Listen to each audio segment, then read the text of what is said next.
সমগ্র মার্চ মাস পড়াশোনা করার পর কারেন্ট অ্যাফেয়ার্সের যে বিষয়গুলো খুবই গুরুত্বপূর্ণ এবং একবার করে হলেও জানতে হবে, সেই সমস্ত প্রশ্নগুলো নিয়েই থাকছে আজকের এই ভিডিওটি। আর প্রত্যেকটা প্রশ্ন একবার করে হলেও জানতে হবে, কেননা আসন্ন পরীক্ষার জন্য এই প্রশ্নগুলো ভীষণই গুরুত্বপূর্ণ। তো প্রথম প্রশ্নটা দেখো, এখানে বলা রয়েছে 2026 সালের মার্ক লিন্টন হিস্ট্রি প্রাইজ কোন বইটি জিতেছে? তো প্রথম বইটার নাম বলা রয়েছে দ্য গোল্ডেন রোড, এরপর রয়েছে the golden threshold, the golden girl আর ইন্ডিয়া উইন্স ফ্রিডম। তো 2026 সালের মার্ক লিন্টন হিস্ট্রি প্রাইজ যে বইটি জিতেছে সেটি হচ্ছে দি গোল্ডেন রোড, এই বইটি জিতেছে। এরপরের যে প্রশ্নটা রয়েছে, দ্য গোল্ডেন রোড বইটির লেখক কে ছিলেন, মানে এই বইটির অথরের নাম আমাদের বলতে হবে। অপশান এতে রয়েছে দেখো চার্লস মোরেন, বিতে রয়েছে জন সুহান, আর সিতে রয়েছে জোন্স লিটন, আর ডিতে রয়েছে উইলিয়াম ডাল রিম্পল। তো এই চারটি অপশানের মধ্যে যেটা রাইট অ্যান্সার হবে, দ্য গোল্ডেন রোড বইটির লেখক হলেন উইলিয়াম ডাল রিম্পল। এটি হচ্ছে এই প্রশ্নের সঠিক উত্তর। এরপরে দেখো পরের প্রশ্ন, দ্য গোল্ডেন রোড বইটির মূল বিষয়বস্তু কি? তাহলে এই যে গোল্ডেন রোড, এই বইটার মূল বিষয়টা কি ছিল? সঠিক উত্তরটি হবে প্রাচীন ভারতের বিশ্বজুড়ে প্রভাব। এটি হচ্ছে এই প্রশ্নের সঠিক উত্তর।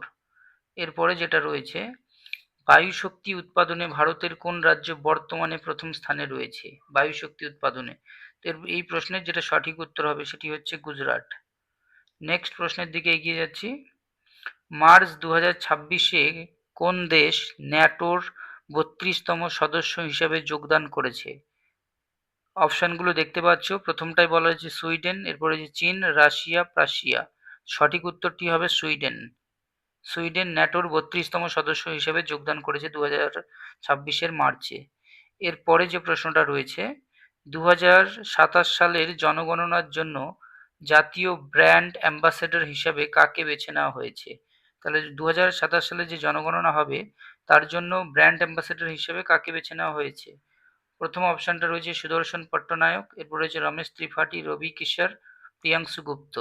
এই চারটি অপশানের মধ্যে যেটা রাইট অ্যান্সার হবে, 2027 সালের জনগণনার জন্য জাতীয় ব্র্যান্ড অ্যাম্বাসেডর হিসেবে বেছে নেওয়া হয়েছে সুদর্শন পট্টনায়ককে।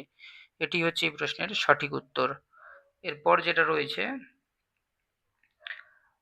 প্রাম্বানান মন্দির কোন দেশে অবস্থিত?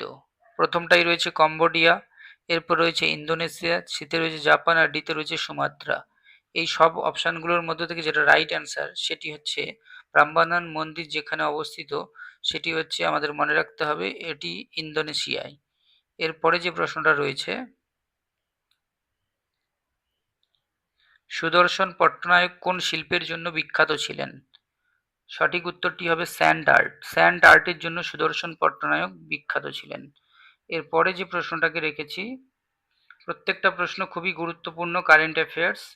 বিশ্ব সুখ সূচক 2026, মানে হ্যাপিনেস ইন্ডেক্স যে রয়েছে, সেই 2026-এর হ্যাপিনেস ইন্ডেক্সে কোন দেশ টানা নভেম্বর প্রথম হয়েছে? প্রথম অপশানটাই রয়েছে আয়ারল্যান্ড, এরপর রয়েছে নাগাল্যান্ড, ফিনল্যান্ড, ইংল্যান্ড। তো এই চারটি অপশানের মধ্যে যেটা রাইট অ্যান্সার হবে, বিশ্ব সুখ সূচক 2026-এ যে দেশ টানা নভেম্বর প্রথম হয়েছে সেটি হচ্ছে ফিনল্যান্ড। এটি হচ্ছে এই প্রশ্নের রাইট অ্যান্সার। এরপর পরবর্তী প্রশ্নের দিকে এগিয়ে যাচ্ছি। ইন্দোনেশিয়ার প্রাম্বানান মন্দিরের স্থানীয় নাম কি? প্রথম অপশানটি রয়েছে জাই হারুবা, এরপর রয়েছে চিহাংডুং, এরপর রয়েছে রোবরো জংগ্রাং আর সুয়াং দিয়াচ। তো ইন্দোনেশিয়ার প্রাম্বানান মন্দিরের স্থানীয় নাম হলো রোরো জংগ্রাং। অপশান সি হচ্ছে এই প্রশ্নের সঠিক উত্তর। এরপরে যে প্রশ্নটা রয়েছে, 2026 সালে টি-20 বিশ্বকাপে ভারতীয় দল মোট কত পুরস্কার মূল্য পেয়েছে? এই প্রশ্নটা খুবই সাধারণ এবং যারা ক্রিকেট প্রেমী তারা তো খুব ভালোভাবে দিতে পারবে। তো এই প্রশ্নের যেটা রাইট অ্যান্সার হবে সেটি হচ্ছে 27.48 কোটি টাকা। এটি হচ্ছে এই প্রশ্নের সঠিক উত্তর। নেক্সট প্রশ্নের দিকে এগিয়ে যাচ্ছি। ভারতের বর্তমান প্রধান নির্বাচন কমিশনার হিসেবে কে দায়িত্ব পালন করছেন? বর্তমানে প্রধান নির্বাচন কমিশনার কে? অপশন এতে রয়েছে রাকেশ ত্রিবেদী, বিতে রয়েছে রাজীব কুমার, সিতে রয়েছে সুরেশ কুমার আর ডিতে রয়েছে সুদর্শন পট্টনায়ক। তো এই চারটি অপশনের মধ্যে যেটা হবে, ভারতের বর্তমান প্রধান নির্বাচন কমিশনার হিসেবে যিনি দায়িত্ব পালন করছেন তিনি হলেন রাজীব কুমার। এটি হচ্ছে এই প্রশ্নের সঠিক উত্তর। এরপরে যে প্রশ্নটা রয়েছে, মার্চ 2026-এ প্রকাশিত গ্লোবাল ফায়ার পাওয়ার ইন্ডেক্স অনুযায়ী ভারতের সামরিক শক্তি কততম?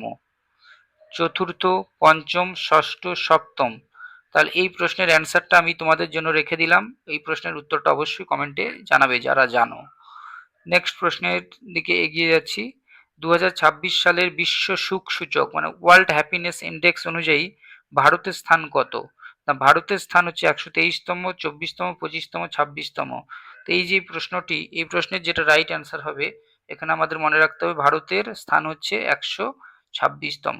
এটি হচ্ছে এই প্রশ্নের সঠিক উত্তর। নেক্সট প্রশ্নের দিকে এগিয়ে যাচ্ছি। বিশ্ব সুখ সূচকে দ্বিতীয় স্থানে থাকা দেশের নাম কি? তাহলে দ্বিতীয়তে কে রয়েছে? তো দ্বিতীয়তে যে দেশ রয়েছে সেটি হচ্ছে, আমাদের মনে রাখতে হবে, প্রথম ফিনল্যান্ড, সেকেন্ড হচ্ছে আইসল্যান্ড। এটি হচ্ছে এই প্রশ্নের রাইট অ্যান্সার, আইসল্যান্ড হবে সঠিক উত্তর। নেক্সট প্রশ্নের দিকে এগিয়ে যাচ্ছি। বিশ্ব সুখ সূচকে তৃতীয় স্থানে থাকা দেশের নাম কি? তাহলে তৃতীয় স্থানে যে দেশ রয়েছে সুখ সূচক অর্থাৎ হ্যাপিনেস ইন্ডেক্সে, সেই দেশটার নাম এখানে বলতে হবে। প্রথম অপশানটায় রয়েছে ডেনমার্ক, এরপর রয়েছে জাপান, চীন, সোভিয়েত ইউনিয়ন। তো বিশ্ব সুখ সূচকে তৃতীয় স্থানে থাকা দেশের নাম হচ্ছে ডেনমার্ক। এটি হচ্ছে এই প্রশ্নের সঠিক উত্তর। নেক্সট প্রশ্নের দিকে এগিয়ে যাচ্ছি। ভারতের কেন্দ্রীয় স্বরাষ্ট্র মন্ত্রক কোন বছরের জনগণনার জন্য প্রস্তুতি নিচ্ছে? এটা খুব একদম বেসিক একটা কোশ্চেন।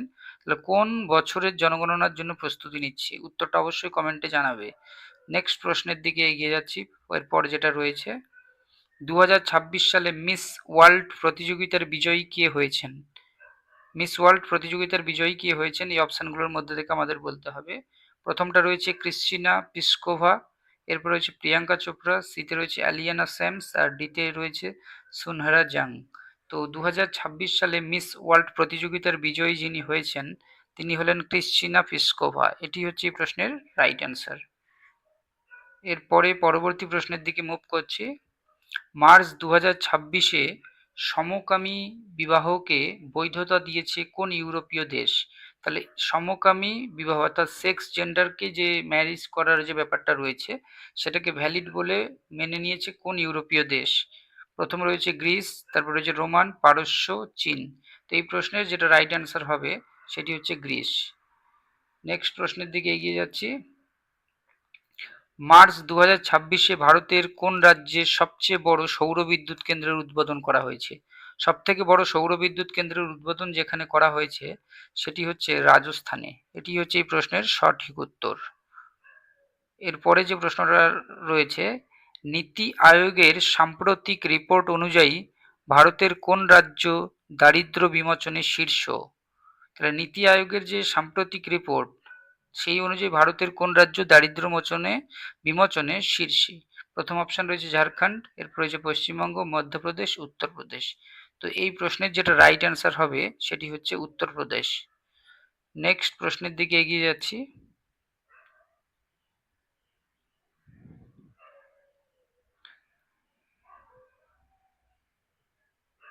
তো এই ছিল আজকের টোটাল ভিডিও, আর প্রত্যেকটা প্রশ্নই